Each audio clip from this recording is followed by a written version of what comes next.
Coach Lamont Paris, we'll let Coach make an opening statement, and then we'll get the players in here for y'all too.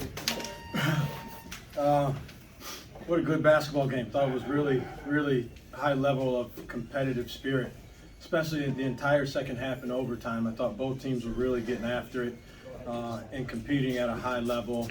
And both teams wanted to win really bad. I mean, that's not always the case, as crazy as that sounds like, but both teams wanted to win really badly.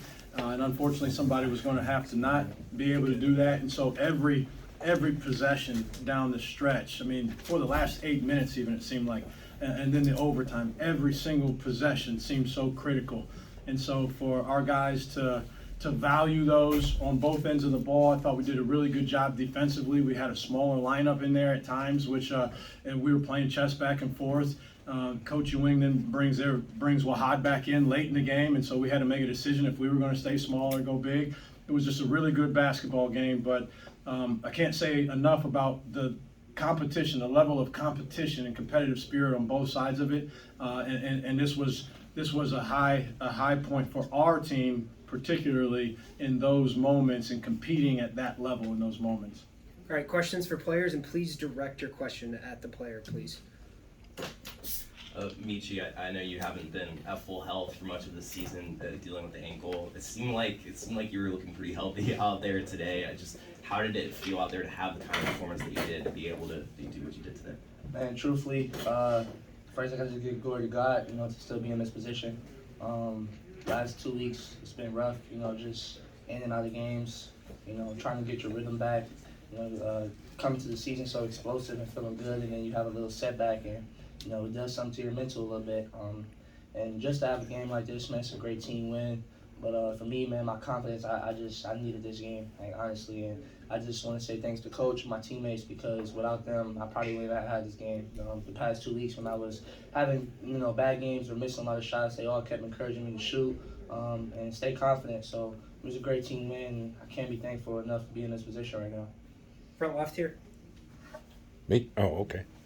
Meechie, you hit the three with 20.6 seconds left. Was there any thought of maybe holding it to the end, or did you feel like you were in such a groove that when you got the ball that you definitely was going to take that deep three? Man, again, it comes with confidence, man. Coach got confidence in me, and I just felt his hand was down. I've been in situations like that throughout my whole career. If you go back and watch highlights and stuff that I've been through. So, I love moments like that. Again, my teammates trusted me, and, it went in, so we got the win. I can't be no more than thankful.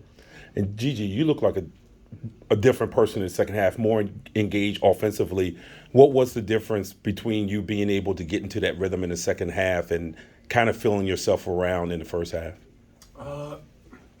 Towards the first half, mentally, I just wasn't there at all. And, I take full blame for how the team played in the first half, because I wasn't out there a majority of the time because, my body language and how I looked on the bench and how I was trotting down the court, putting my head down and stuff. But when we got in the locker room, one of the main things that stuck out to me, what Coach Paris told me, and sorry for my language, but he was like, that's bullshit. I just looked up at the ceiling, and I was like, I got you.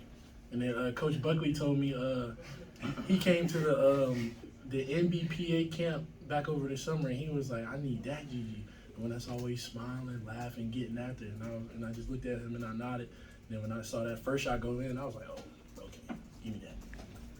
Back right. Meechie, it looked like you had a lot of passion out there, a lot of emotion. Did you know someone in the crowd? It seemed like you were kind of playing up to the crowd there towards the end of the game. Yeah, man, my dad drove down 5 hours from Cleveland. I haven't seen him in 2-3 months. And our family, man, we've been going through a lot. And me playing out there, I get my whole entire family there. So I haven't seen my dad. He hasn't seen me play in a very, very long time. And just seeing him out there and seeing my sisters and my brother last night, I even met with my dad. He came to our hotel, and he even told me, yo, I need you to get back to being yourself. I need you. Our family going through a lot. You have to really step it up and be there for your team, you know what I'm saying? Because you're the point guard, they're depending on you. So just seeing him out there, and my brother who live out here, my uncle who came down, it was just a blessing, from God to be in this position and see him. So, yeah. And then middle particularly here? for you guys to bounce back after the tough defeat at GW, how much more does this add to this? This is a great win, a very great win. Not just for our entire program, our team really. We're really, I feel like, growing, and we're a young team, man. We got a lot of people who came from the portal, a lot of freshmen. We was missing someone. But you know, you're gonna have ups and downs, man, throughout the season. And having a win like this Georgetown's a great team, man. Great team. Big East is a great conference. So when you get a win like that, you just you build off this and get ready for next Sunday. So I don't even know what days we Yeah, I show up. next Tell me Sunday. where to be in Next the Sunday. parking lot. In the middle here. Gigi, it seemed like Georgetown was trying a bunch of different defenses against you guys, man and zone and this and that. Is there any one kind of defense that was most frustrating for you, or is there any kind of defense that you feel you're the best and most successful against? There's no particular defense I feel like that can completely shut me out. When it got to overtime, like I'm still basically a kid, and I've never been in a position like that to be called up to hit a big shot like that. I tried to hype myself up. I was like, Coach, give me that. I'm gonna hit it. But like it didn't go in, and it wasn't my time. It was that guy Tom over there. I love him. Like me and him, we like so close. And when I first got to South Carolina, like me and him, we had like long talks in his room and different things like that. And like he just motivated me. But like back to your question, I don't feel like there's any defense that can like completely shut me out. But anytime I can get the ball, I feel like I'm not a selfish player. Like I guess you guys saw that I was trying to like dish it out and get some of my teammates involved. Let's go Michael in front right, and then right behind him, and then we'll get the players out of here. Michael. Yeah, for both of you guys, Coach said the other night that the competitive spirit wasn't really there against George Washington. Obviously, it was different today. How did you guys, I guess, react to that? In practice after that game, how do you guys sort of raise that level of spirit, and how did that help you, I guess, today? Truthfully, you look before this game, we lost 3 out of our 4 last games, and 3 of them wasn't that close. And as a team, season will be 8 games, 9 games in. Like this will just keep happening. So, it's a long season, man. You just want to keep building, and we just as a team is just like we really can't allow this to keep happening anymore. We have to go out there, compete, give it everything we got, and just say we left it all out there on the floor. But we go back and watch some of those games, man. Honestly, truthfully, we wasn't competing how we should. And, it started in practice. That's what Coach say, man. If you want to be able to go out there and win these games, it starts in practice. So we really had to change our practice mentality and, get closer as a team and get more connected. And obviously we got the win tonight, and hopefully we can get plenty more. In the middle here. Yeah, 23, like you said, you're a young player still learning. And you approach the game unselfishly. But how important is it for you to take advantage of your advantages? If they switch a little on you, to go at them and make them pay and not necessarily settle for a fade or give up the rock when you don't have to? I feel like a lot of times in the first half I settled for like different jump shots, tough shots where the defender was in my face. But like ultimately in the second half we drew up a lot of great sets by our coaching staff, and every time he told me like they switched like roll hard to the basket, and I think I got 3 like crucial offensive rebounds, and one ended up being and one. So I feel like anytime I get down there, even if I don't get it, I feel like I'm gonna be in the right position to get a box out and like offensive rebound. Yeah. Middle right here. Question for both of you guys. Obviously, you guys played out of conference. Playing in Capital One Arena where the Washington Wizards play. What's it like to have that experience? Playing a game out of your conference, playing in an NBA arena. What are you guys gonna reflect and look back at this experience? And for me, I feel like Gigi too.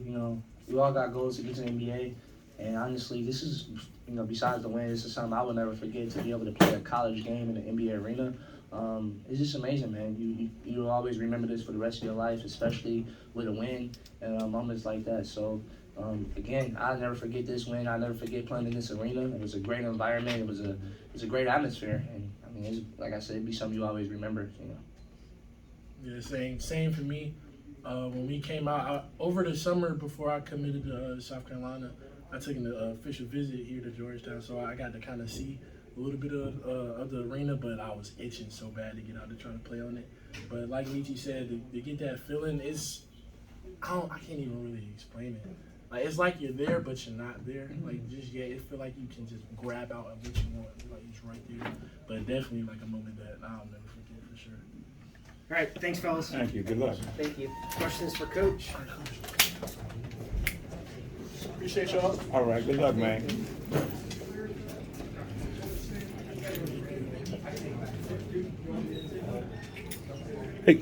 Hey, Coach. What was the explanation that the referees gave you at the end of regulation when they went to the monitor? Yeah.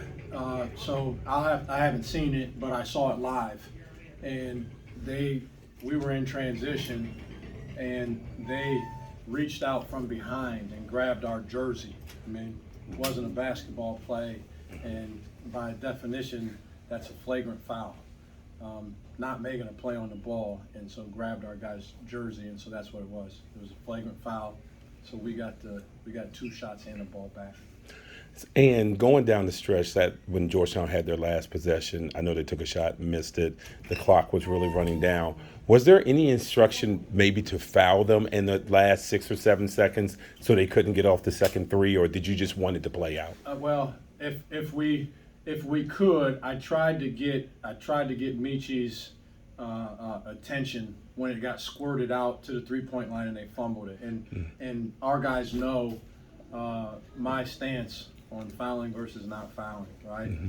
But when there's 20 seconds on the clock, I don't think you can tell 17, 18, 19-year-old kids when it gets down to 6, we're going to foul, right? The game is on, and we were switching certain things out there, so they got their minds all wrapped and locked into that. So it was difficult. It was difficult to give too much. I don't want to be paralysis by analysis. So we did what we wanted to do, and then if we could have gotten a foul at the end, fine, but we just played it out. Cool. In the middle here. Coach, I know you might be biased, but did we just see the best freshman in the country today? I don't know. I haven't. I've only seen this group of freshmen, but he's really talented. He's really talented, and you can hear him. He's mature. He's grateful for the opportunity that he has and the gifts that he's been blessed with. He's an extremely talented guy. I mean, take basketball out of it. He plays the drums. He sings. He's got a great personality, and you have a 17-year-old kid that came up here in this environment, in this kind of game, and acknowledged the fact that his body language in the first half wasn't what it needed to be. Now, I reminded him also, but to acknowledge that as a 17-year-old and take responsibility for it, that's uncommon. So take the basketball, and what I think is going to allow his basketball to go to a really, really high level are 2 things. His ability to learn. He learns extremely quickly, and the humility that he has as a player. Michael, did you have one question? Ask quick, and then we'll get Coach out of here. Last question goes to Linnea on the front here. Okay. Yeah, you were talking about going with the small lineup. I know Ben was in foul trouble for a while. That I'm sure that had something to do with it. Yeah. But what was kind of your sense of how that small lineup worked, and is it something that we might see more going forward? Yeah, it might. We did it. It's always in my back pocket, honestly, and defending and rebounding is really the trigger that lets me decide if I'm going to go to it or not. Today, it was foul trouble, so we went to it with foul trouble, and then we played well on both sides of the ball in that we fought for rebounds. I thought better with that lineup, amazingly so, and so I go with. Chico was out for a lot of that. Ford was in there for some of those. If you look at those 2 guys' productivity on the season offensively, right, it's probably not that close, but as that group was playing well and doing what they were doing, I was going to ride those guys out until they couldn't, and I eventually subbed Chico back in there. And he did a really good job, by the way, of easing his way back in and letting everyone continue to do what they had been doing. But I did like that lineup today specifically, and we were able to handle, even when they put Wahad back in. Again, I was forced to make a decision if I wanted to remain being small or not. We doubled in the post. We were very effective in that. We rotated out of it and had better matchups that way. So, I think it's a good group for us. We're obviously going to play in our league, and there'll be a lot of big monsters in there too. So our traditional bigs, will have a valuable role. But there will definitely be some times when we play with that smaller lineup. Appreciate it, Coach. Thank you.